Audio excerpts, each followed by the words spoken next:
What is your source of truth? That's what we're talking about on today's episode of Developer Tea.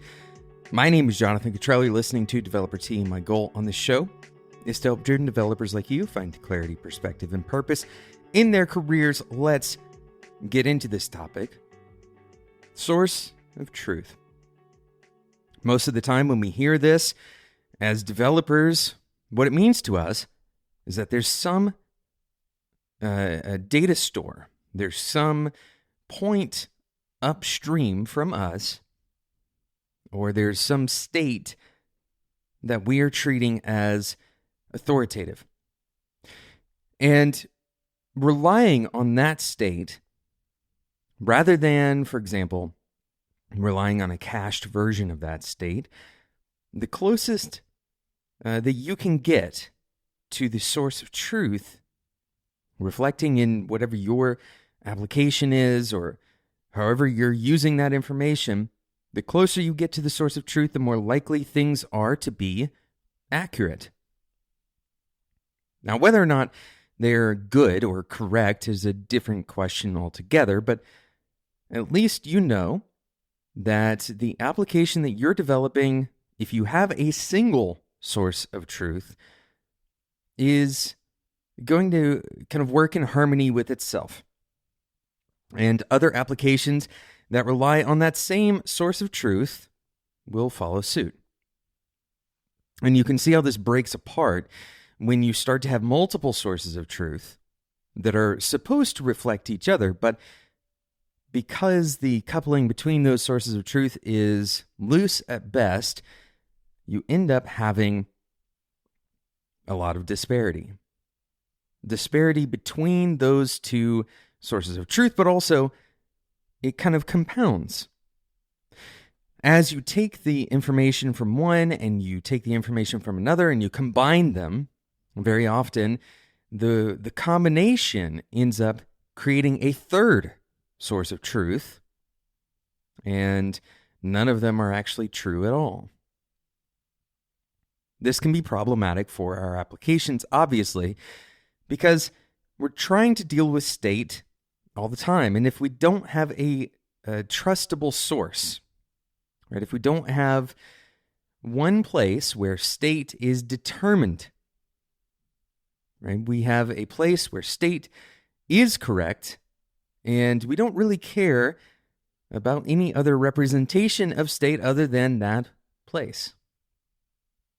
Okay, so why are we talking so much about this seemingly more technical than usual concept? Well, because this doesn't just apply to code. I want to talk to you today about your sources for truth that go beyond your code. But first, let's talk about today's sponsor, Voyage. Voyage is built by and for developers. It saves hours of your time by automating your staging environments for your full-stack app, not just your front end, for each of your pull requests. It includes feedback mechanisms with each deployment, so you don't have to juggle emails, Slack messages, Excel spreadsheets, and a billion different tools all trying to do the same thing, which is create discussion around the work you're doing. You've spent a lot of time building a complete application, so why would you only deploy part of it? Managing a partial deployment is like a completely different application altogether, because you have to stand up your long-running staging API, for example, for your front-end deployment to talk to. And then if that staging API gets out of sync with what your front end is expecting, then you have a lot of bugs that come out of that as well. So what Voyage does, well, they look at your whole stack and they deploy that instead. Multiple repositories, services, it's not a problem. Voyage will deploy your complex application however you built it to be deployed. And remember, the big deal here is that you're going to have the ability to have staging environments for every PR and then to collect feedback. Now, who is the feedback coming from? This is not just your normal PR review process. This feedback can come from anybody. They don't even have to have a GitHub account. And all of it will flow back to GitHub, or maybe you're using Jira. All of it flows back to those originating kind of PR discussions on those platforms. So again, no GitHub account required, but everything is going to go back there so you can stay in your flow. You can stay in your review process without having to exit and go to all of those other tools that we already mentioned. Voyage is safe and secure. You get unique deployments for each PR. Those deployments stay alive as long as the PR stays alive until it's closed. And the subscription plan even includes the ability to password protect your deployments. So go and check it out. Head over to voyageapp.io. That's voyageapp.io. Save time and headaches with the automated staging environments available at voyageapp.io. Thanks again to Voyage for sponsoring today's episode of Developer Tea.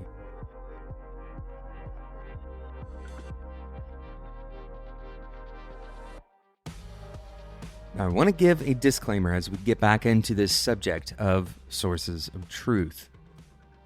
There's a lot of different kind of definitions of truth, philosophical definitions of truth that we aren't really trying to get into for this episode. That's not really the goal of this particular episode, to try to create an existential crisis or something like that. That's not what we're trying to do. Instead, what I want to kind of scope this down to is the sources of information that you believe and are willing to act on. All right, so this is practical information. We're not talking about, high-level information that you don't really act on anyway, right? We're not talking about the meaning of the universe or the meaning of life. Instead, we're talking about the kind of information that might make you consider your behavior. It might make you change your behavior. It might make you change the way that you write that particular piece of code. So getting down to the very kind of practical day-to-day, what information do you believe? Most people in these particular, or in this particular kind of environment, where we're talking about day-to-day activity, day-to-day decision-making, their source of truth is their own self. Above all other kind of sources, we believe ourselves. And what that means is the information that we take in, we can evaluate and then kind of rewrite. We determine the version of that information that we want to kind of bring into our list of acceptable information. So most of the time, the source of truth that we're using is actually a modified kind of filter, a mechanism that we're using to change information in ways, usually, that kind of line up with our previously held beliefs. And so this isn't me kind of coming down on anybody that's listening to this episode and telling you that you shouldn't trust yourself. That's not the goal of this episode. Instead, it's to give you the opportunity, the moment in time to evaluate what sources of truth do you use in your practical everyday life. Are you trusting yourself too much or possibly not enough? Now, there's not really a good framework that I can give you for how much you should trust yourself, but one thing is almost certainly true. If you only trust yourself, if you are skeptical of anyone else's opinion, or if you hold your opinion higher than anyone else's, then you are kind of headed for a very dangerous path. Because when we learn from other people, we necessarily have to set aside our preconceived ideas of what truth is in that particular instance. And you'll notice in the beginning of this episode, when we were talking about sources of truth, when it comes to our code, when it comes to data, for example, or state, we use the term authoritative, right? How do we, as humans, lend authority to sources of information? This is a topic that we certainly can't cover in one episode of this show, but it is a topic that is worth kind of diving into yourself to go and understand, how do I lend credibility, authority to other sources of information? If you ask yourself that question, think about your list of things that you believe, not actual beliefs, but sources that you would tend to believe, sources you tend to trust. What's common amongst those sources? And if you were to ask yourself, why exactly? What specifically gives me reason to trust this source?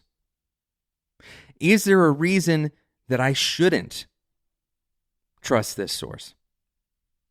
Now, this isn't to say that your list needs to be thrown out and you have to start from ground zero, but rather it's to explain the fact that the way that we lend credibility is complex. It's not as simple as who is correct and who's not. Who is right most of the time, even, is not enough.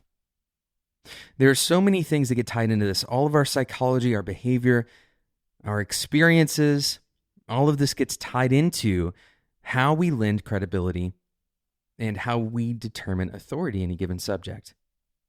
But it's worth investigating so that you can start to expand and understand that there's likely more information out there. There's more authority out there than you are exposing yourself to. And that learning requires that we set aside the illusion that we are the only people we can trust. Thanks so much for listening to this episode of Developer Tea. Thank you again to today's sponsor, Voyage. You can set sail with Voyage and save time and headaches with the automated staging environments they provide at voyageapp.io. That's voyageapp.io. We're so thankful for our sponsors on this show. They are the reason we're able to continue doing Developer Tea, especially at the frequency that we do this show. So please go and support our sponsors. We are very picky about who we let sponsor this show, and I'm very grateful that Voyage is sponsored today. Thank you so much for listening to this show. I'd love for you, if you got through this episode and you feel energized by it, especially, to join our Discord community. Head over to developertea.com/Discord. If you're not familiar with Discord, Discord is a community tool that allows you to do things like what you're probably used to, which is messaging each other. But there's also a bunch of other features. There's a lot of cool tools that we're hopefully going to get to explore this year as the community grows. Head over to, once again, developertea.com/Discord. Thank you so much for listening to this episode, and until next time, enjoy your tea.